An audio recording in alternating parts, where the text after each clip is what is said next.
Exam Practice. Test 3. Listening, Part 1. You will hear a number of different recordings and you will have to answer questions on what you hear. There will be time for you to read the instructions and questions, and you will have a chance to check your work. All the recordings will be played once only. The test is in 4 parts. At the end of the test, you will be given 10 minutes to transfer your answers to an answer sheet. Now turn to Part 1.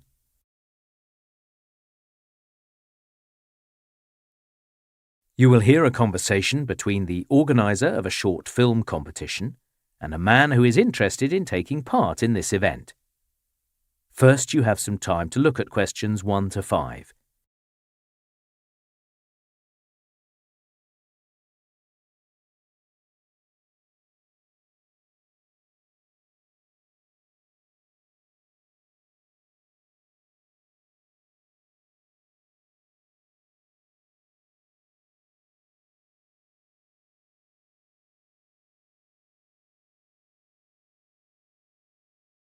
Now we shall begin. You should answer the questions as you listen, because you will not hear the recording a second time. Listen carefully and answer questions 1 to 5.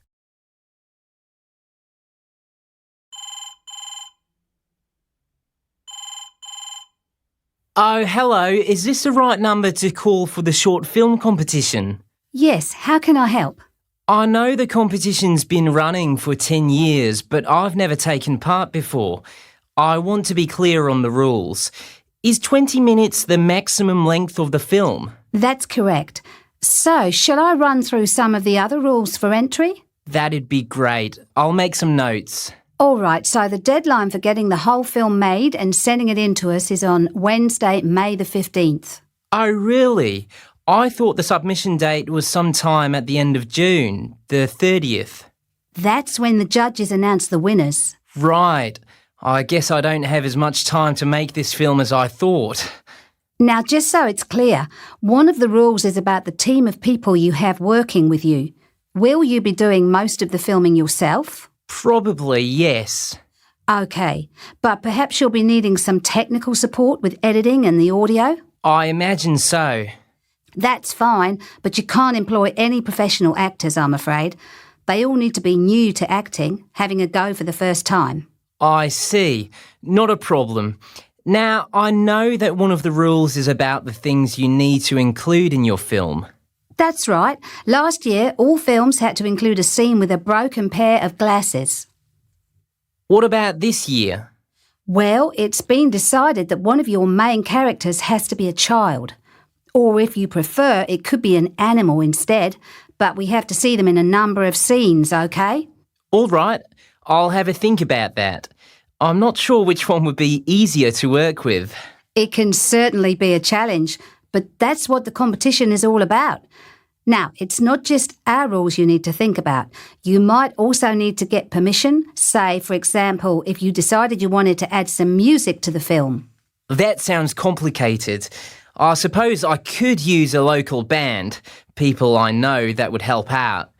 I wouldn't need permission in that case. Good idea. Then you don't need to worry about the legal side of things. All right, that's clearer. Actually, is that right that the film doesn't need to be in English?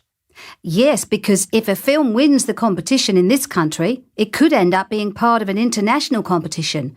But if you're going to use another language, you've got to provide subtitles, and those do have to be in English and 100% accurate. If they're not, your film won't be accepted in the competition. Seems fair.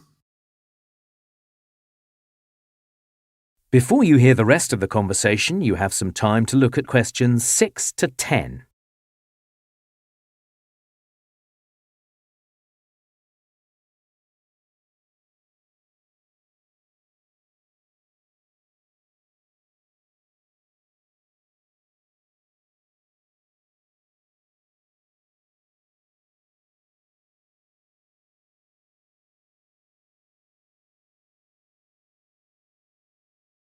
Now listen and answer questions 6 to 10. I don't suppose you could give me any advice about making the film, I mean. Of course. In my opinion, it's the script that you should concentrate on. That comes first. Work out what everyone's going to say and go from there. OK, thanks for that. And I read somewhere that you shouldn't have too many characters or locations. Yeah, I'd agree with that. I also read that with short films, the judges have their preferences. I mean, they seem to like films with a serious message, like a documentary. I guess I shouldn't do a comedy because not everyone laughs at the same thing. Yes, stay away from that kind of film. A story with a clear beginning, middle and end. That's what the judges look for. I was thinking I could look at some of the films from last year's competition, you know, to give me a better idea of what to do. Yes, you could certainly do that. If you go to our website, have a look at last year's winner. His name was Greg Hislop. How do you spell that last name? Sure, it's Hyslop. His film was actually one of the shorter ones, but the judges really liked it. Actually, I'm wondering if I've seen that one already. Isn't it about an artist? Someone who no one appreciates, but then she ends up selling lots of her paintings. That's right. If you want to have another look, the film is called Imagine. It really holds your attention. Thanks. I'll have another look after this call. So, you know what the prizes are? It's $500 for third place, up to $2,000 for the overall winner. And of course, the winning films are shown in a theatre so the public can see them too. That would be an amazing thing to happen. So that would be the Bridge Theatre, would it, in the city centre? Yes, that's my favourite theatre actually. Lovely view of the river. So, do you have any more questions that you want to run by? That is the end of part 1. You now have 1 minute to check your answers.